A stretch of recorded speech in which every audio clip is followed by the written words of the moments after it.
to what extent do you think China is watching the Ukraine situation and saying, eventually military strength is what matters, especially over a topic that is so close to the Chinese heart, over Taiwan? Every Chinese knows the dynamics of three kingdoms. Many of you would have read The Romance of the Three Kingdoms. And if for the US, the main challenge is China, then the US should move close to Russia and combine with Russia against China. So the fact that the US and Russia have become mortal enemies is a gift to China. Of course, China is very careful to triangulate its position and not be too much in Russia's camp. I think they are about 55-45, with a bit more weight on Russia than on the West. And it's a comfortable position for them to be in. Sometimes they're 60-40, but I think right now 55-45. And if there's a possibility of peace, they'll move towards 52-48. But it'll never be 50-50, because they know that if Russia goes down, all the pressure will be on them. They can't say it, but it's obvious their strategic thinking. Gaza is another gift to China, because these for them are distant wars. And it takes away unwelcome attention by the Americans of them in East Asia. And it'll be prolonged. In the end, some kind of a partition of Ukraine is inevitable, like the partition of the Korean Peninsula. It can go on for decades. There'll be peace. One part will join the EU, like Cyprus, like what happened to Cyprus. But there'll be no peace agreement. And for as long as there's no peace agreement, there'll be continuing antagonism between the West and Russia, which means that the relationship between Russia and China will be close for decades to come. So this is a new phase in history. Thank you. Certainly the sudden outbreak of the war in Ukraine has almost like thrown a monkey wrench into the global politics and changed the calculations on all sides. And you say that has been, for China, it has given them breathing space in this competition with the United States. Yes, the gentleman on the side to the left. Yes. Thank you for the talk. So my friends in China have been very well educated friends in China. They're generally fairly pessimistic based on the trend over the last 10 years. So I'm curious about your perspective on China for the next 20 years or so, and also on China-US relationships. Organically, China will continue to grow because it's still got a lot of slack to take up. Eventually, it has to confront demographic decline and ossification of its system. Many people worry about centralized rule in China, worry about key man risk. The irony is this, that if there's no centralized rule in China, if there are factions, then corruption is inevitable. In China, to get around corruption, you have to centralize. But of course, within that central system, sub-factions are now evolving. So this is the dynamic of Chinese society. Every dynasty goes through this progression. China will eventually, but I don't think in the near future. Right now, they're producing more STEM graduates than the rest of the world combined. They are very hardworking people, very high savers. And in many areas, they are formidable. Yes, at the frontier of science, they can't match America. But what they're now saying is, yes, from 0 to 1, it'll be America. But from 1 to 100, it'll be China. Elon Musk has repeatedly hinted about this. He said design is not difficult. The manufacturing is difficult. In other words, to throw up new ideas. Perhaps America has the most fertile ground. But to carry it to fruition across time and space, China may have an advantage in certain industries, India in others.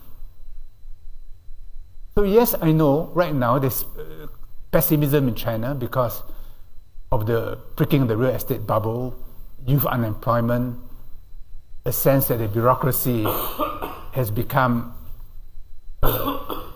rigid because everyone is afraid.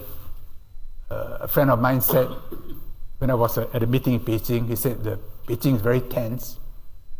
My reply to him was, since when was the imperial capital not tense?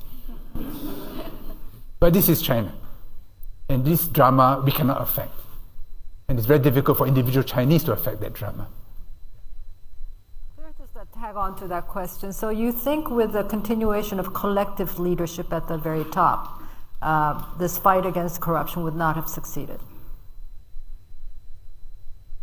No, if there were factions like you had in the earlier period, you can never fight corruption because each would favor his own loyalists. And you can never take away corruption from Chinese society because it's embedded in Confucian relationships. You know, from Qing dynasty to Han dynasty, the great change was the idea of Li. Li as in Li Mao as in Li Wu. Li. Ritual, behavior, to organize large numbers. So during the Tang dynasty, they lost it, and then Han came around and said, no, stop this religious nonsense, worshipping Buddha bones and so on. Go back to Confucius. Song dynasty, again, go back to Confucius. And today in China, they're going back to Confucius because it's such a vast country. The idea that you have a constitutional republic where the emperor can be questioned, can be litigated. You cannot run Chinese society like that. Just as you cannot run Western society like China. So when the Chinese people say, look at the West today, look at their parliaments, they are abusing one another, how can it work? I think this is a long tradition going back to the days of the Roman Republic, of Cicero, Catiline. This has always been the West. The British Parliament. Why do they have a sergeant at arms? Why is it before you pass a bill, the doors are locked, bolted? Because sometime in the past, people broke in as votes were taken to influence the vote. The sergeant at arms carried today a ceremonial mace. It was once a weapon to bludgeon you if you interfere in proceedings. So you know, each of us is a prisoner of our own history. You can't change Islamic society and say, look, depart from the Quran. You will fail. The West will be the West and the East will be the East. Will they meet? Yes, they will meet. And in some ways, they meet in America as a meta system, which was the original liberal idea. But today, the liberal idea has become doctrinal, has become ideological. But if we can recover that liberal idea of accepting differences and finding commonalities in our differences, then we will have a working meta system which can bring hope to the world. A working meta system.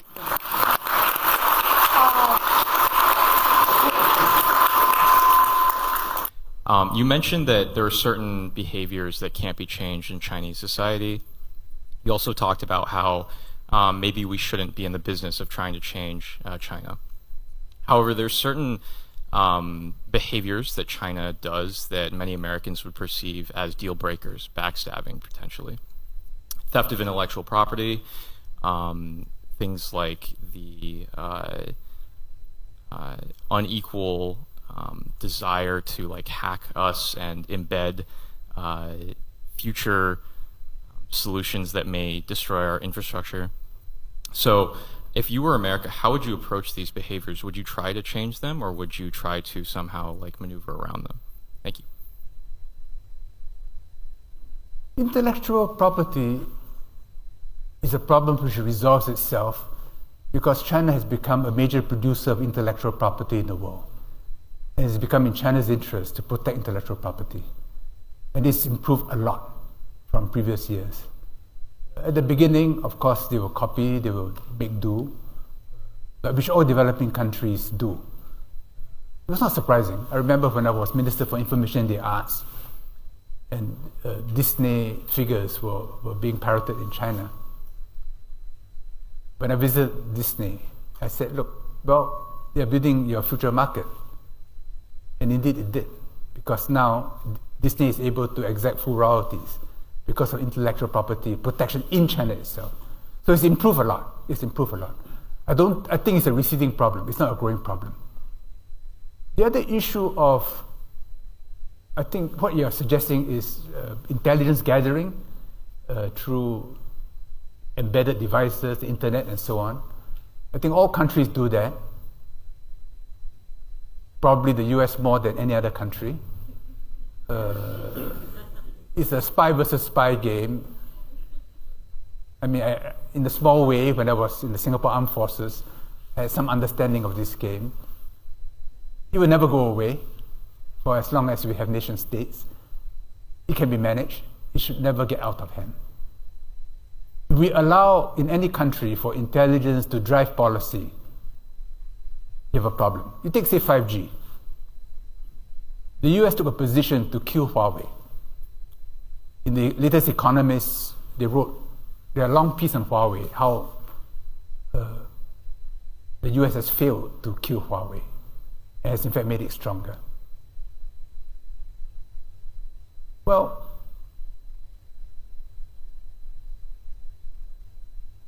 if you say, I want to deny the Chinese a capability to prevent me from doing what I've always done, which is to access everybody's system, then I'm denying Western society also.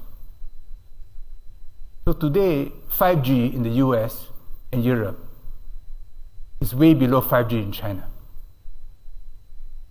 So real industry is being affected. When intelligence drives policy, policy is suboptimal. But policy cannot ignore intelligence consideration. So I was in the Army, I was in the Air Force, I was in the Defense Ministry. Then I went over to become Minister for Trade and Industry. I went over to Foreign Affairs. So I see it from both sides. You have to strike a balance between your capabilities and your immunological system. If you have an overwrought immunological system, in the end, you hurt yourself. But this is the phase the West is going through.